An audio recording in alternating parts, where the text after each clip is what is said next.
Təsəvvür edin, bir Azərbaycanlı futbolcu dünyanın ən güclü klublarından biri sayılan Milanın qapısından bir oyunda tam 4 gol keçirir və adını futbol tarixinə qızıl hərflərlə yazdırır. Tək oyun, 4 gol, stadionda donub qalan İtalyanlar və meydanda Azərbaycan adını ucaldan bir əfsanə. Söhbət Azərbaycan futbol tarixinin əfsanəvi siması Ələkbər Məmmədovdan gedir.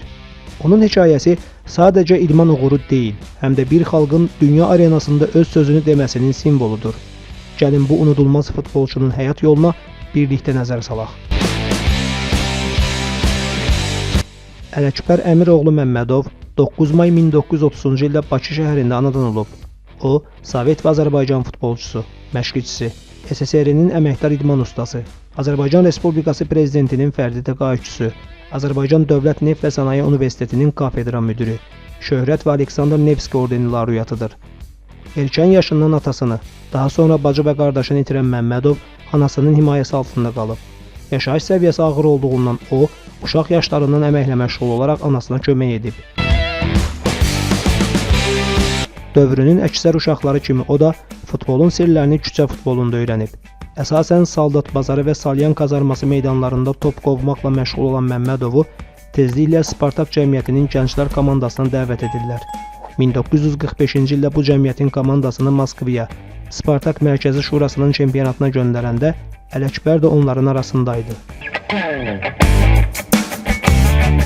O, 1948-ci ildən 1953-cü ilə qədər Bakının Neftiyanik komandasında oynayıb. 1954-cü ildən Ələkbər Məmmədov futbol karyerasını Moskvanın Dinamo komandasında davam etdirib. O, bu komandanın tərkibində 4 dəfə SSR çempionu adını qazanıb. 1958-ci ildə Ələkbər Məmmədov SSR yığma komandasına dəvət alıb. Məşhur futbolçu dəfələrlə SSR yığma komandasının tərkibində yaşıl meydana çıxıb. O, Dinamo və SSR yığma komandasının tərkibində dünyanın 20-dən artıq ölkəsində çıxış etmişdir. Həm yerlimiz SSR-nin yüksək liqasında 185 oyun keçirmiş, bu oyunlarda rəqib qapılarına 56 gol vurmuşdur. Ələkbər Məmmədov dünya miqyaslı futbolçudur. O, 1958-ci ildə SSR yığma komandasının tərkibində Avropa kubokuna layiq görülmüşdür. Məmmədovun futbolçu karyerasında ən yadda qalan hadisələrdən biri məhz 1955-ci ildə baş verib. Belə ki, o, 4 sentyabr 1955-ci ildə San Siro stadionunda İtaliyanın Milan komandasının qapısına bir oyunda 4 gol vuraraq rekorda imza atıb. Dinamo həmin vaxt İtaliyaya səfərə gələn ilk Sovet komandası idi. 100 min azarkeşin tribunadan canlı izlədiyi oyuna böyük maraq yaranmışdı. İtaliya futbolu həmin vaxt dünyanın ən güclülərindən sayılırdı.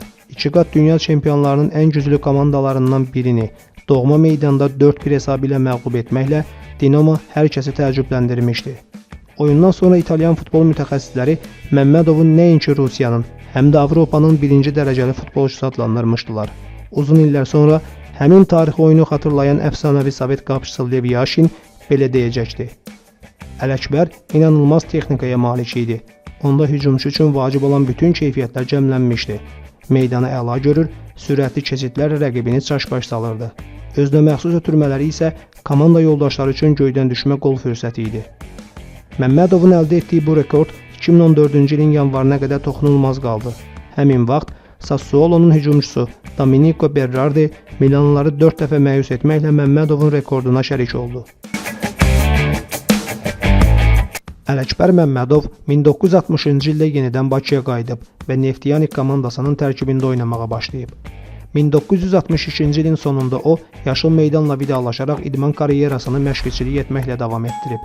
Ələkbər Məmmədov müxtəlif vaxtlarda Neftçinin, 1993-cü ildə isə Azərbaycan yığma komandasının məşqçisi olmuş, Bakının ali təhsil müəssisələrində işləmişdir.